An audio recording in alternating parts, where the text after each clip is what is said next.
interviews. So, Robert Earl Dean, who do we have with us today? Well. This young man and I go back quite some time now, and one thing that I admire most about him is that this is one of the hardest working, most um, a visionary, a person who hustles and grinds, and he does not wait on anybody to do anything for him.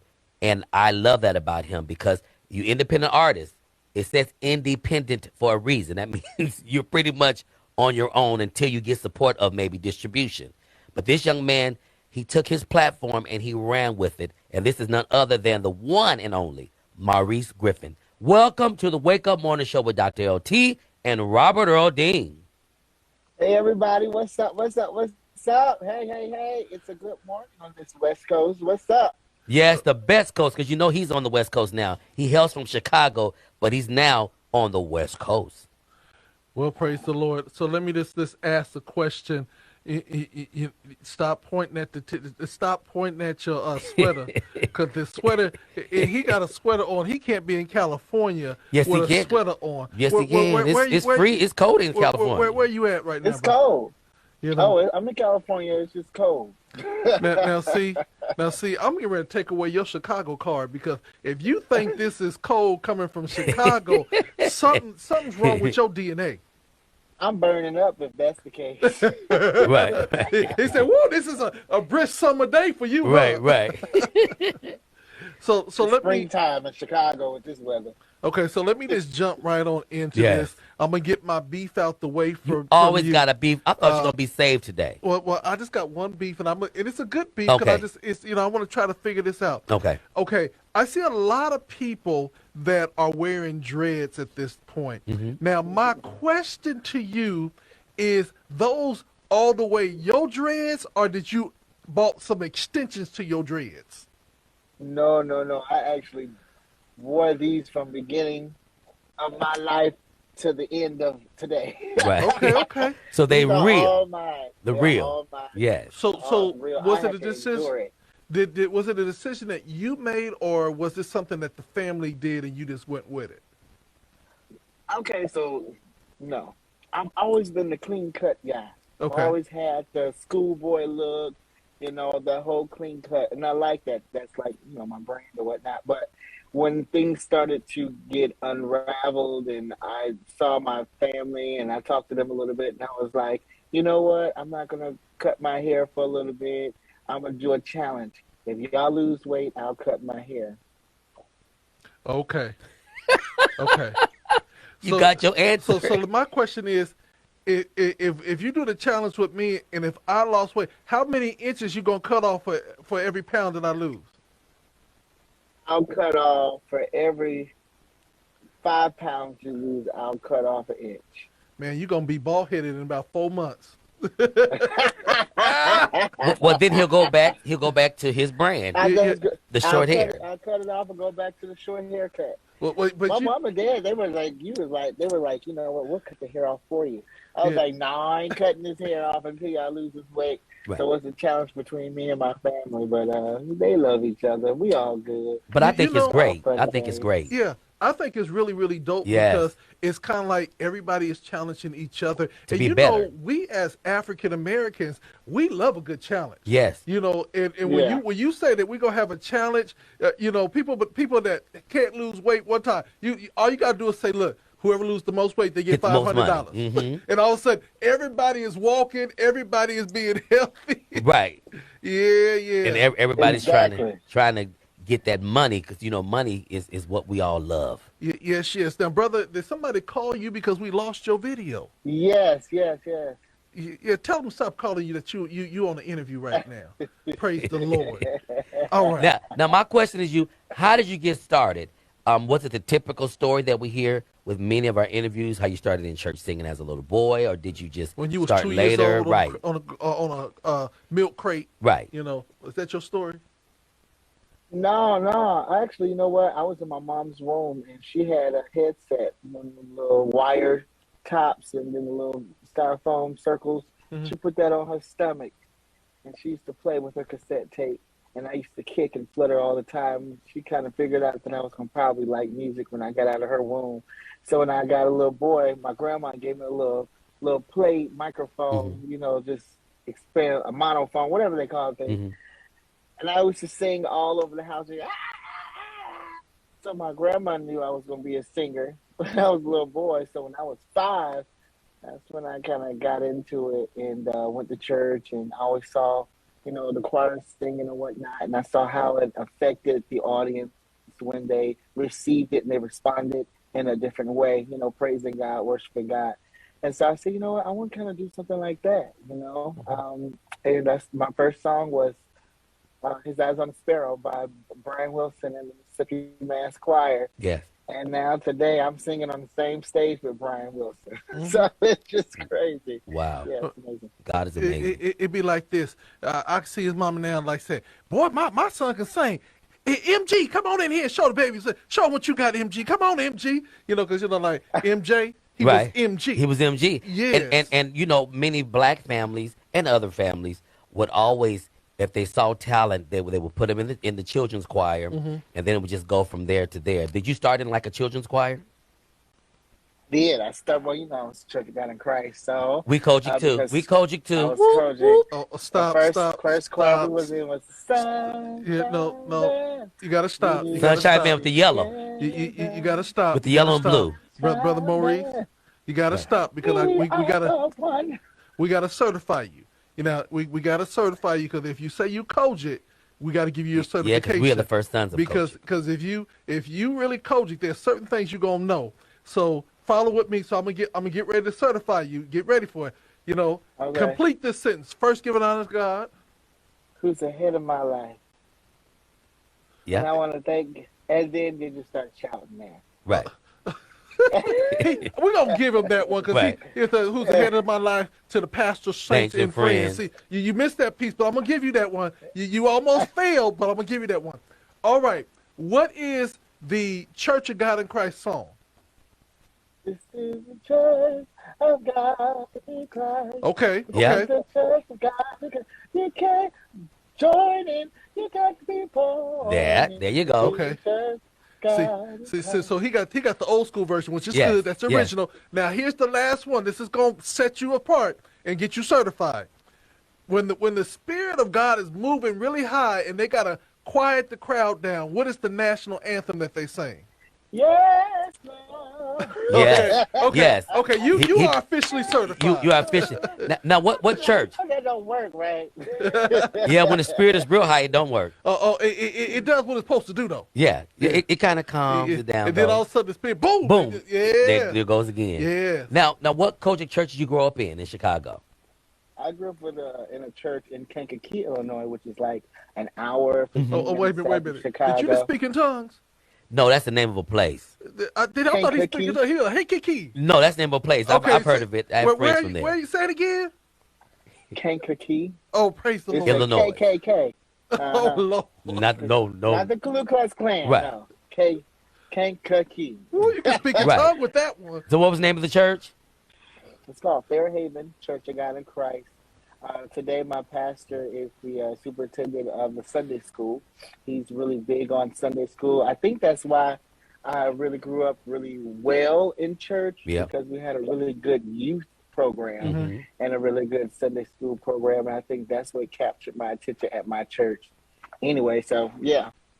So how did you matriculate to the Sunday Best show? I was homeless the year before. And it was a lot going on.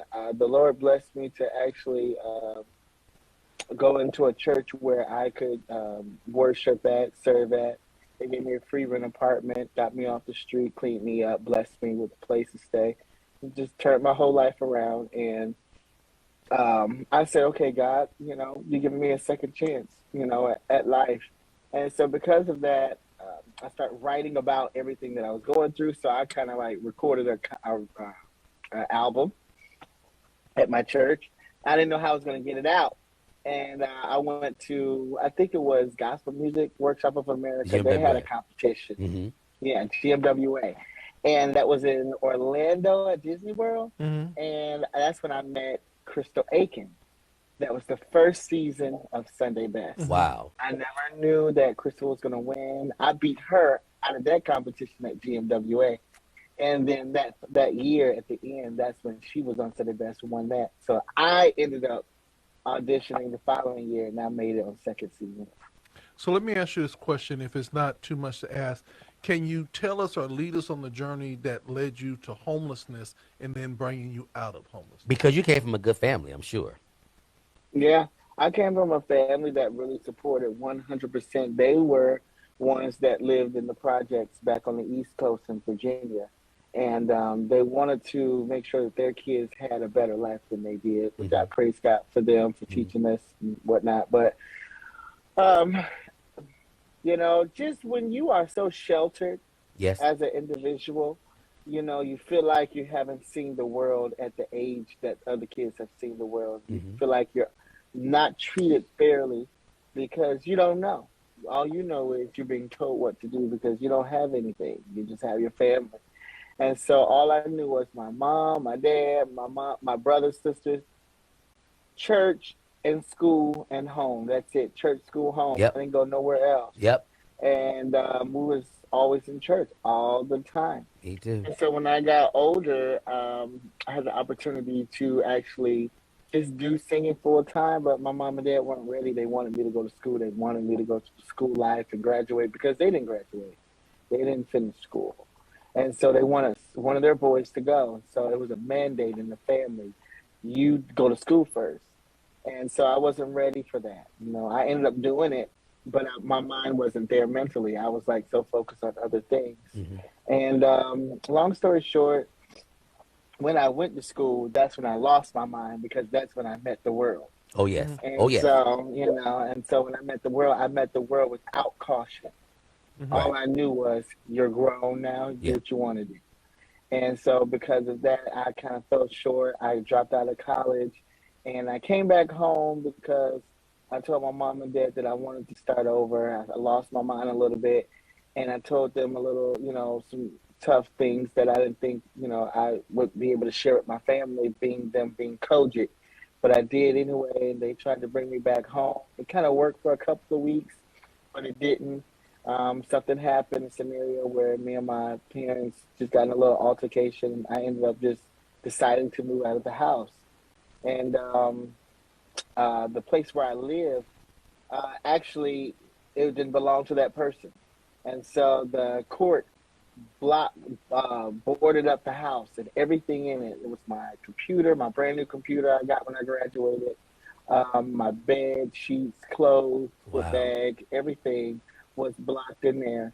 The cops went back there. I was able to get some things, but I wasn't able to get everything. But I was on the street.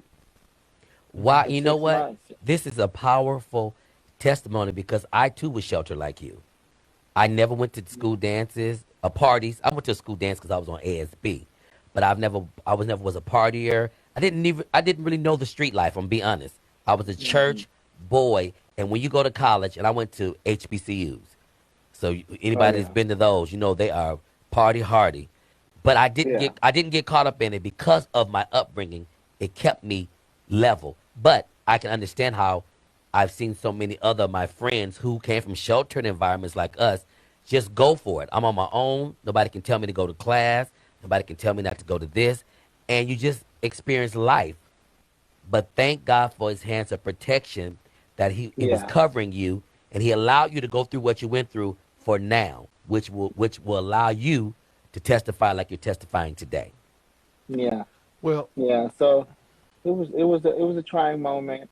I was out on the street, cup in my hand, begging for money, so I had a place to stay and stuff like that. It was a little tough, but then I prayed to God. I said, God, if you give me a second chance, Yes. I'll serve you to the day I die, for real. Right. And so the Lord turned that thing around. A family came and said, hey, you, come here. And pointed me out of the crowd, took me to their house, cleaned me up, washed me up, and said, okay, now call your mama. I said, the devil is a liar. Right. but let me ask you this, because this is really important. Wow, this is powerful, man. What I want you to talk about is, because you said they cleaned you up and they said call your mama. Let's talk about pride and how pride affected you in that moment. Mm-hmm. Yeah. Yeah, pride was really the. I used to. I have books in my house right now. I have a little treasure chest. When I was growing up, I used to study the Word, and I told God, I said, God, I want to be the smartest one possible. And I started studying Proverbs, and I remember one scripture said, "A haughty fall comes before pride." Yeah. Um, Pride becomes before a haughty fall. Right. And so at the time in my life, I felt like because I had a gift, because I was able to carry my family a little bit, even financially, at a young age, I didn't know the power I possessed until I realized a little bit of it, and I took advantage of it. And because of that, I caused pride to get in the way Hmm. of what God was trying to do for me at a young age. I allowed pride to get in the way. And because of that, all of this had happened. All of this transpired. I wanted to show them that I can live on my own, do it on my own without them. Right. But, God turned that thing around. He said, okay, I have a will, but now I'm going to have to change it a Right. little bit because you want to do this, this, this, and this. Right. And so that's how pride got in the way. Pride got in the way because I thought I could take advantage. I wanted to see how far I could go. Yep. And my curiosity turned into pride, and pride created this whole mess. Oh, but thanks be to God, you made it back. And so, how did Sunday best? Because Sunday best almost was like your second wind. Yeah. So second win was with Sunday Best. My pastor, they're all rooting for me and everything. I went there. I was so excited, but the Lord just turned the thing around. Now get this: me and my family was at a at a at an art with each other, and when I auditioned, they told me to come back the next day. Now normally, when they tell me to come back the next day, you got to bring everything, same thing and everything. So I came back, same clothes, but it was on a Sunday. I didn't have no support, and I was just all by myself. And I was like, Lord, I can't go to my church. I have no support. My family can't show up. They didn't show up the day before. But I did tell them, hey, I'm auditioning for Sunday Best. They told me to come back the next day. This is the last audition. I really wish you guys were here for some luck, even though we were at odds. Right. They was like, well, I don't know, because, that's Sunday. We leave that for church. We leave that for God. Da, da, Right. da. They showed up. When they showed up, now my mom and dad never not show up for church. I said, now they missed church to come to this hotel Come on. to look at me. I said, God, Come on. if you don't get me on this show, Right. I said, they're going to hate me for the rest of my life. Right. But God. Lord, But God did they missed the church day to come here. Lord, you got to move by your spirit, But you. or they gotta going move to by say your that it spirit. ain't going. But you know what?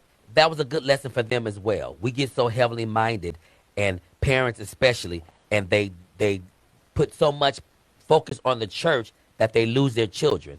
I have bishops in my family. I have pastors, elders. So many of their kids have fallen through the cracks Yeah. because they hick them aside and love Yeah. God so much. There's nothing wrong with loving God Yeah. so No, much. no. Get that right. That they didn't put the family First. in a position that it was supposed to be, Right. because they're the priests of the household. Yes. Sometimes we get so caught up in service, Yes. that we forget that our first ministry is our It's family. at home. I agree. You know what I'm saying? home. And so, Yeah. and that is because of the fact that many times we spend so much time hearing everybody else, Yes. but not hearing what God has told us to do. Right. And anytime, like I said, we do our best with our children, but one of the things that we have to understand is that we're not the only ones that can minister to our children. on. And sometimes we isolate our children, Yeah. versus then allowing them to have other people that can speak into their life. And so that's the one thing I want to say, because there are a tremendous amount of young people True. that have been bishops and pastor kids that have done very, very well, Right. and church kids, but there was a balance. A balance. That's the key And word. that's the key word. So that was amazing for your parents to come. So let's walk through that. Yeah, so they came, and it was the second day. So the first day we had 2 auditions. The second day we had 2 auditions. But the first half of the day was nothing going on. I was actually there by myself for a long period of time. Wow. Because, again, my mom and dad and we all lived in different areas. I lived in Chicago. They live, still in Kankakee, Right. the unknown tongue city. Hadabashe. Right. Right. Speak in tongues, Right. brother. Right. Right. I'm going to take that back. Right. So that happened. So when they got there, I just bawled down and cried, and I said a quick prayer. I said, God, you've brought us back together. Right. Don't separate us. God, show that this moment between the two of us can be impactful not only to ourselves and our family, but to everybody that's represented here. By the end of the night, I was still going through the process and auditioning. I went through all of them. Everybody said that he's one of the strongest singers on the show. So the producers were talking, but even that, it was getting back to the contestants, and some of the people were a little intimidated, a little bit, not with me, but just their name not being said. Mm-hmm. So my mom went into the room to have church. She started to worship the Lord.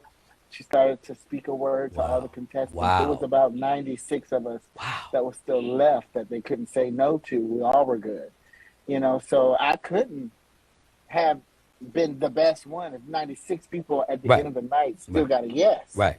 They had to pick out of a hat 6 people. Wow. And one of those 6 happened to be me. Jesus. That was just nothing but the grace of God. Well, but nevertheless, my mom, she came and worshiped. And they was like, Mom, you came in here to give us a revival while we was waiting on our turn to sing. But that's all it was. It was nothing but just a God-given moment. We were there to just worship the Lord while we were waiting. And it just turned into a great family affair. Now, I just want this to say, because, this is a rumor. You helped me with the rumor. I heard the producers were looking at the contestants, as they did in the Bible days, where they said, now send them down there to drink water, and those that put their face in the water, send them home. And those that bring the water up to them and still keep watch, those are the ones that are going to be your warriors. Is it true that they watched over y'all and they watched to see who was praising and enjoying the Lord, that's why they picked those 6? I'm just trying to, Oh, God. No, you know what? I think they chose me because here it is. We only had 15 seconds, right? 96 people only had 15 seconds to give their best rendition of maybe 10 songs that was on the list. Wow. They told us, if you come sing again, be ready to kill. Don't come and just give us this little cute little essence. Right. You come and sing and kill it.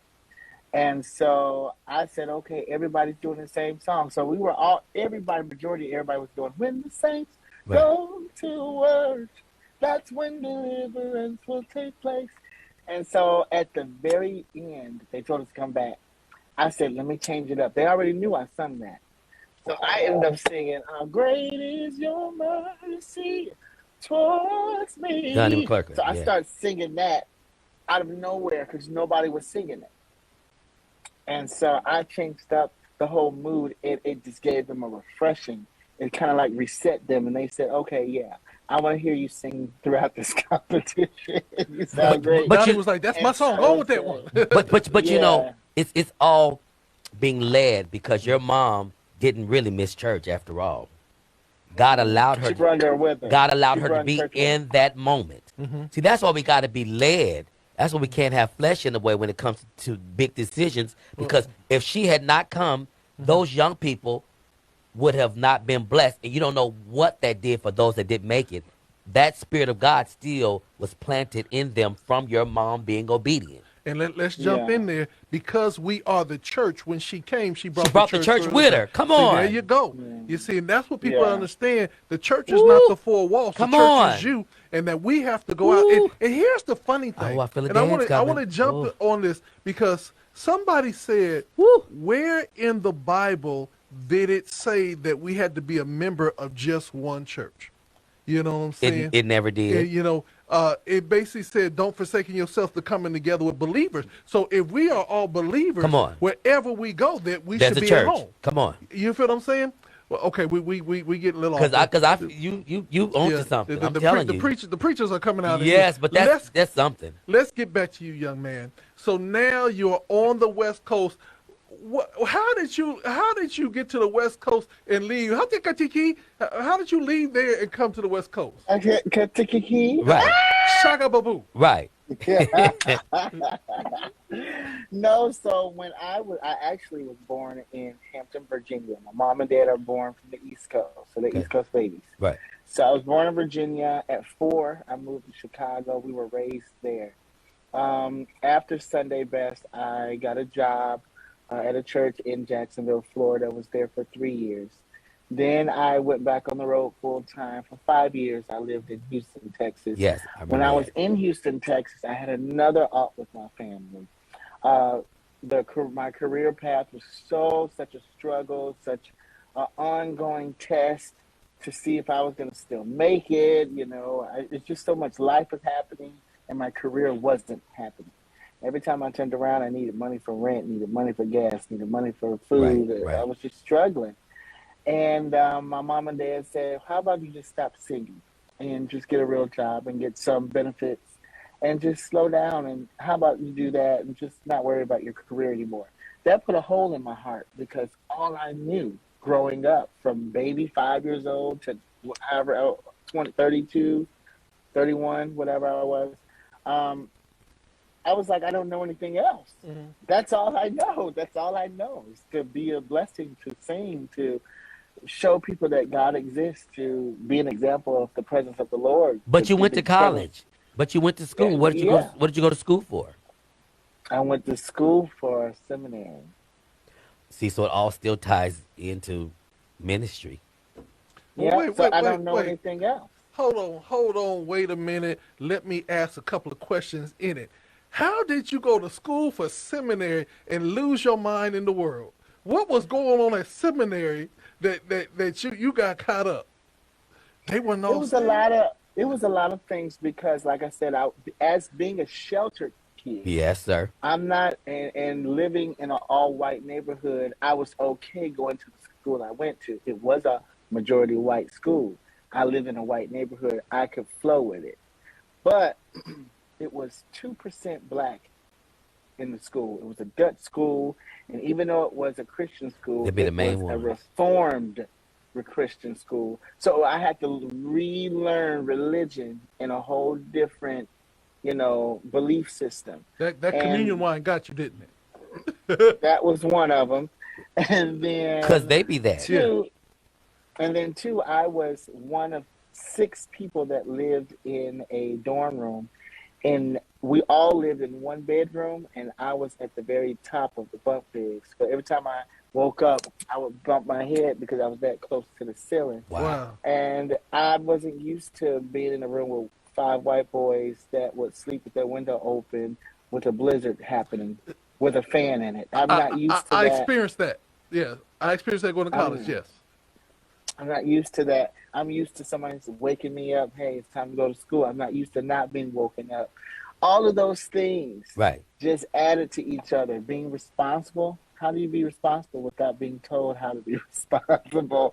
You just thrown into a pit, and then I felt like I was, as a black kid and the new one in the room, I felt like there was a slight, favoritism going on. So it was just not good. I didn't feel comfortable. I wasn't ready. Right. I wasn't ready. I wasn't ready. And so that's what happened. Around the corner was the party school. Around the corner was another Christian school, but around the corner was the black folk. Hmm. So I went around the corner all the time and hung out with the black people. And then I had to be back home before curfew. Yeah, but people don't realize it. Like we have Christian high schools. Some of those are some of the more interesting ones Yeah. because everybody So come that's how I got messed right. up. Well, I understood because even going to historically black colleges, most of them are founded on religion. But Yeah. you have people coming from all over the world, and they're bringing whatever their beliefs are, however they were raised. They're bringing that to the school with them.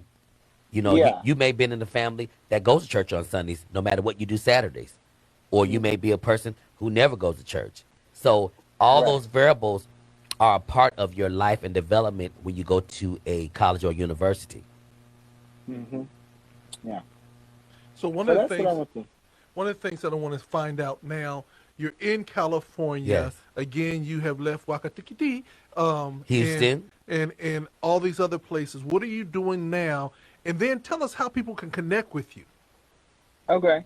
Well, I was traveling for 2 weeks before I even moved here, and I was looking for a church for the second Sunday that I was in town. I think I had reached out to you, Robert, and we couldn't find a time to get me over there. So I ended up finding a church here in the city. in Los Angeles, and I had to go to the church on Thursday to meet the pastor. So, in meeting the pastor, they had choir rehearsal. So I went to the choir rehearsal, and they was trying to teach "Rain on Us, Shower Down." Ernest Ernest Pugh. Pugh. Uh-huh. And so they weren't getting it. They weren't getting it together. So I ended up singing it and then taught it. The pastor was like, "How would you like to have him come every Sunday?" I was like, "Wait a minute, I'm in Houston." Right. Right. And so that's how it started. Mind you, when my family told me that they wanted me to get a job while I was in Houston and it put a hole in my heart, I started to do that. I looked for work. I was preparing to, find a Right. job in Right. church somewhere. Right. But nobody in Texas was looking to hire me. I looked everywhere, maybe 25 different applications. Wow. White churches too. Nobody was checking my way. And then when I went over here just to look for a church to sing at while I was in the city, I ended up getting an offer. What I never was expecting to apply for came to me. So it was like, okay, even in your diligence, God will still Moving. provide for you. So, I just said, I asked Pastor, I said, "Pastor, I live in Texas. Why do you want me to come? You got all these great musicians and singers." He said, "Because I want the best." And so that humbled me. Right. I didn't understand if that was just trying to woo me in, but for whatever reason, I took it as a humbling response. And I said, "Lord, if this is your permissive will, if this is your way of saying I'm about to bring you out, Right. then I'm going to concur and be okay with it." Say, okay. So that's how that happened. For 2 years straight, I would travel back and forth. Wow. I didn't move at all. I just been go. They helped me get out of debt, my church. Wow. Look at God. That was Jesus. You never know what God. You never know when God's blessing you. You can't control success. You can't control the life. All you can do is live in it and operate as much as you can. And I remember all the times that I was on the megabus, all the times I was on Greyhound, all the times I didn't have money when I was going to travel, Jesus. all the times when I was selling product and nobody came to my table, Faithful. all the times that I blessed people and they never paid me back, Faithful. all the times that I took care of people of 15 or 25 and took care of all their meals and when we traveled, and I never asked for a dime from them because I was trying to help everybody win. All the struggles, all the tears, all of that, all the frustration went out the window when I saw God moving like this. I was like, God, wow. It reminded me of all the times that I sowed in secret. God is now rewarding me openly. Well, brother, Wow. So That's I the thank God God we for serve. that. That's the God we serve. I want you to be encouraged. Jesus. I want you to take the speaking of the yikiki, speaking in tongues everywhere you go. But understand this, that without a test, there's no testimony. Come on. The one thing I Yeah. want to encourage you that no matter what family says or anything else, love them through it. Don't let anybody or anything separate you because, see, the vision that God has for you and what he's birthing in you, he gave specifically for you. And it's not for Yeah. everybody else to see it. It is about you distrusting him and going through it. When we started this station, they told us that we were stupid and that there was no business in this whole radio of internet and everything else. Now everybody and their mama is on it. There has to be a vision and a visionary. So hold on to Exactly. your vision. Be diligent in what God has called you to do. And when people speak negatively against your vision, you keep communicating with God and love them through it. Because, see, nobody can see your vision But like you. you can see your vision because you are Maurice Griffin, and no one else can be that. You are that designer original, and even though your mom or your family might have raised you and birthed you, they don't know exactly what God's assignment is for you. So as long as you stay on your assignment, God will continue to bless you. Every time. Yep.